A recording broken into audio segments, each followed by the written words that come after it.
पृष्ठ संख्या 4 वे स्वयं को रोक नहीं पाए। महर्षि से पूछा, ये सुंदर राजकुमार कौन है?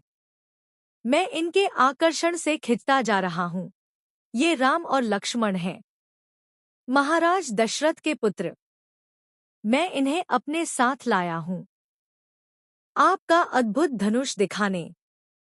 विदेहराज ने महर्षि, उनके शिष्यों और राजकुमारों के ठहरने की व्यवस्था की। एक सुंदर उद्यान में अगले दिन सभी आमंत्रित लोग, ऋषिमुनि और राजकुमार यज्ञशाला में उपस्थित हुए।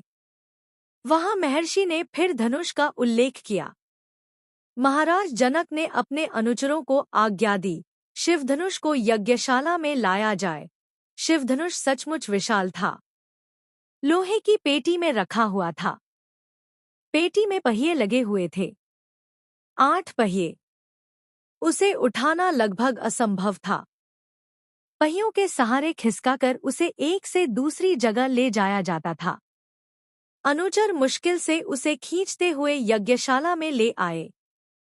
धनुष देखते ही विदेहराज एक पल के लिए उदास हो गए।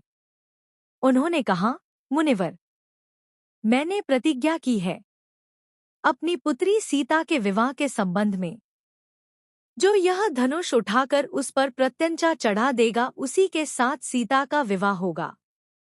अनेक राजकुमारों ने प्रयास किया और लज्जित हुए। उठाना तो दूर, वे इसे हिला तक नहीं सके। प्रत्यंचा क्या चढ़ाते? विदेहराज का संकेत समझकर महर्षि विश्वामित्र ने राम से कहा, उठो वत्स, यह धनुष देखो। राम ने सिर झुकाकर गुरु की आज्ञा स्वीकार की। आगे बढ़े, पेटी का ढक्कन खोल दिया। राम ने पहले धनुष देखा, फिर महर्षि को। गुरु का संकेत मिलने पर राम ने वह विशाल धनुष सहज ही उठा लिया। यज्ञशाला में उपस्थित सभी लोग हतप्रभ थे। इसकी प्रत्यंचा चढ़ा दूं, मुनिवर? राम ने पूछा। अवश्य, यदि ऐसा कर सकते हो। विदेहराज चकित थे। राम ने आसानी से धनुष झुकाया, ऊपर से दबाकर प्रत्यंचा खींची। दबाव से धनुष बीच से टूट गया।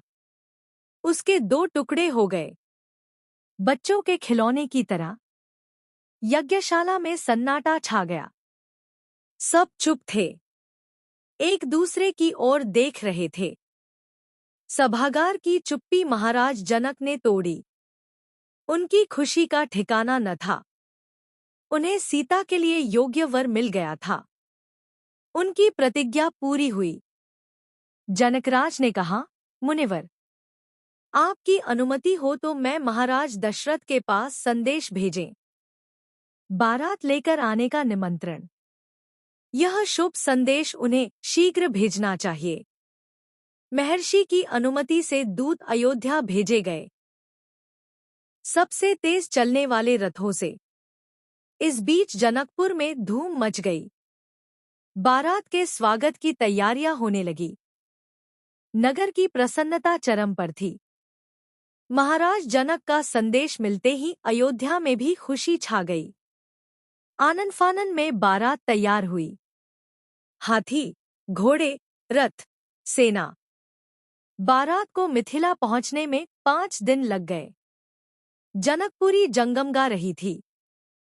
हर मार्ग पर तोरण द्वार, हर जगह फूलों की चादर, एक एक कोना सुवासित। हर घर के प्रवेश द्वार पर वंदनवार, एक एक घर से मंगल गीत। मुख्य मार्ग पर दर्शकों की अपार भीड़। खिड़कियों और छज्जों से झांकती महिलाएं। एक नजर राम को देख लें, राम सीता की जोड़ी दिख जाए। विवाह से ठीक पहले विदेहराज ने महाराज दशरथ से कहा, राजन, राम ने मेरी प्रतिज्ञा पूरी कर बड़ी बेटी सीता को अपना लिया। मेरी इच्छा है कि छोटी पुत्री उर्मिला का विवाह लक्ष्मण से हो जाए। मेरे छोटे भाई कुशध्वज की भी 2 पुत्रियां हैं, मांडवी और श्रुतकीर्ति। कृपया उन्हें भरत और शत्रुघ्न के लिए स्वीकार करें। राजा दशरथ ने यह प्रस्ताव तत्काल मान लिया। विवाह के बाद बारात कुछ दिन जनकपुरी में रुकी। बाराती बहुओं को लेकर अयोध्या लौटे तो रानियों ने पुत्रवधुओं की आरती की। यह आनंदोत्सव कई दिनों तक चलता रहा।